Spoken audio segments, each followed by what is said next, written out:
Guyyaa qiyaamaadhaa hoggaa qabrii baatee ijoollee toofira koo yoom jettee gaafatti. Guyyaa qiyaamaadhaa. Bismillah, alhamdulillah, assalatu wassalamu ala rasulillah sallallahu alayhi wa sallam wa ba'd. فسلام الله عليكم ورحمته وبركاته إخواني وأخواتي في الله. رب سبحانه وتعالى كنجاء ولكل وجهة هو موليها فاستبقوا الخيرات. ولكل هندما وجهة خرا إني اتدنده تؤسافجر سبحان الله. فاستبقوا الخيرات خير الرول درقما جا ربي سبحانه وتعالى. يا أخي في الله يا نمنا داود شاجرت خران اتي خيري دليدو أكمل يسيف بنا هدو بنا قفامتي أكان هدو فقو سنوف أصديبي أسمخط أماتي حرميتي تنسيديز تنسيف جتش ركون بكا أدى إسي جيس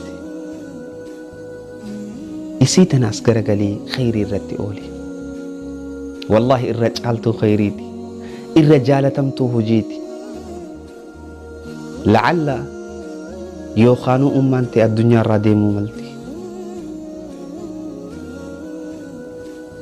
رسول صلى الله عليه وسلم ملجأ إرجم الرحمة صلوات ربه وسلامه عليه. علمنا ما خنه قادو واسديت جلدي ما جاء ميكا جلو دقي فدو واني سدين تك أهلي ساتي تك هوري ساتي تك أمو هجي ساتي سبحان الله. رسول صلى الله عليه وسلم namni du'e baankiin inni kaayatee deemuu qabu tamije baankiin inni addunyaarra kaayatee deemuu qabu sadaqatul jaariyah waa sadiitu isa fayyada. takkaffaan maali? sadaqatul jaariyah. sadaqatul jaariyah jechuun lafaa kaatee arraan tana ganda baadiyyaa tokko deeyte ganda bishaan hin qabne warra waan ittiin masruufamuu hin qabne kana bira deeytee maal gootaa fi إلى بافتاف إلى هنجا يوم القيامة إلى هنجا قيام الساعة إلى سن الراوان لغنين من دا وجهك أبدا. سبحان الله. من دان كي بك أترف تصيلو فيتشو بانكي أجائبات دو صدقة الجارية. أما اللي قرتي تنبراتي جرا ولد صالح المقاري أتي الدنيا رت خيري برسي فتي براديمتي علمي قارين كوني يدعو له خن إساب خدأتو جاندبو خيرهن دا يا ربي أباخي يا فرحمة قولي يا ربي أباخي يا فأرارمي يا ربي أباخي يا ور جنتها ناقولي يا ربي تكا هادتي يكن ناقولي جئي خن خدأتو في جتشو ولد صالح المقاري جانين تنصدف فادا أو علم تكا علمي قرتي namni sirraa baratee ittiin fayyadamu ara lafaa kaatee waan takka nama barsiifte wanni ati nama barsiifte sanii addunyaa irratti hafti maqaa gaariin si kaasan takka taarikhni gaariin si dubbate jechuudha.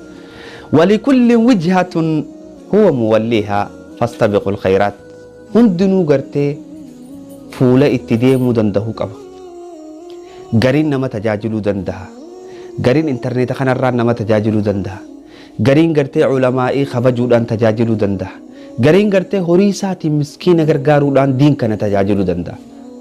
ani humaa hin beeku waan rabbiin jedhe quraanarraa hin beeku hadiisarraa hin beeku jettee hin taa'in. khayriin karaa hedduudhaan banaa jirti. karaa tokkicha banaa qabduun san qofa if laaltee hin taa'in jechuudha. karaa hedduu tokko sii jira kan ati khayriitti dalaguu dandeessu. سيقالي